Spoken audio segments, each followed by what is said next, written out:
Hi అండి, welcome to our channel ధన్య తేజ్. మనమైతే ఈరోజు ఎంతో టేస్టీ అయిన గోంగూర చికెన్ కర్రీ తయారు చేసేద్దాం. చాలా బాగుంటుంది.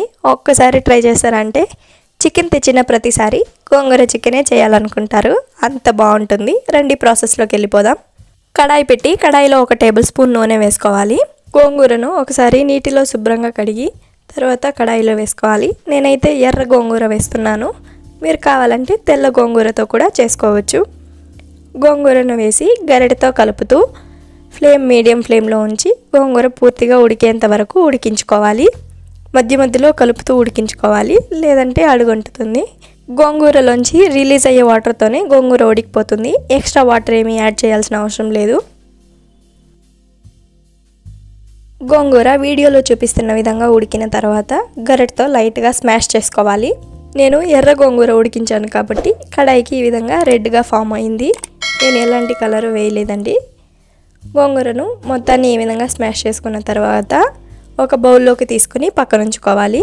కడాయి పెట్టి కడాయిలో 2-3 టేబుల్ స్పూన్ల నూనెను వేసుకొని నూనె వేడి చేసుకోవాలి.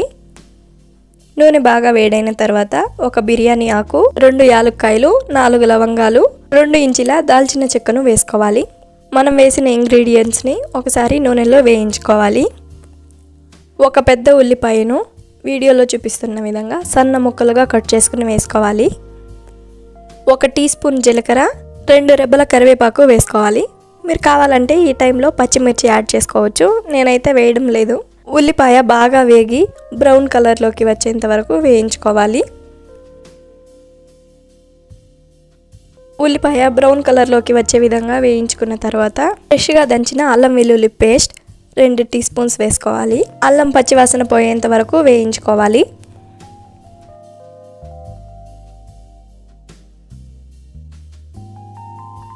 ఒక మీడియం సైజ్ టమాటాను ఈ విధంగా సన్న ముక్కలుగా కట్ చేసుకుని వేసుకోవాలి.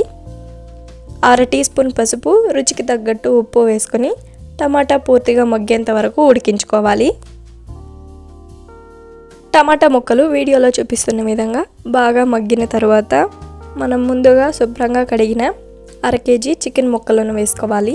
ఉల్లిపాయతో చికెన్ ముక్కలు కలిసే విధంగా మొత్తాన్ని ఒకసారి బాగా కలుపుకోవాలి.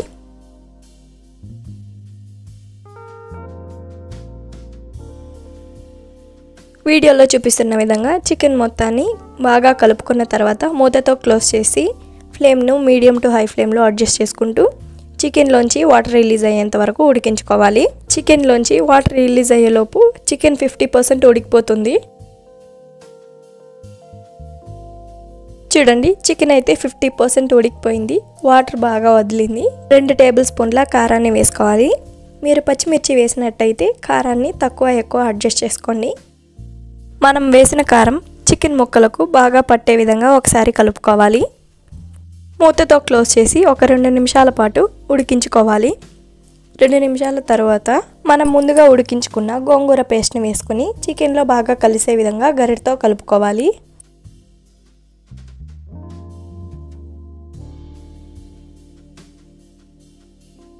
వీడియోలో చూపిస్తున్న విధంగా గోంగూర పేస్ట్ చికెన్తో బాగా కలిసిన తర్వాత 1/2 టీ స్పూన్ గరం మసాలా,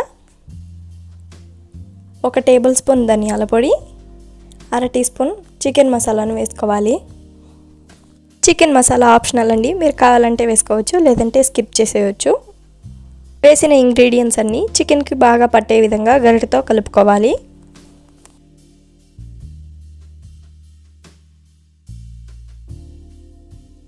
సన్నగా తరిగిన కొత్తిమీర తరుగు వేసి కొత్తిమీర తరుగు చికెన్లో కలిసే విధంగా కలుపుకున్న తర్వాత మూతతో క్లోజ్ చేసి 2 నిమిషాల పాటు అన్ని చికెన్కి పట్టే విధంగా ఉడికించుకోవాలి.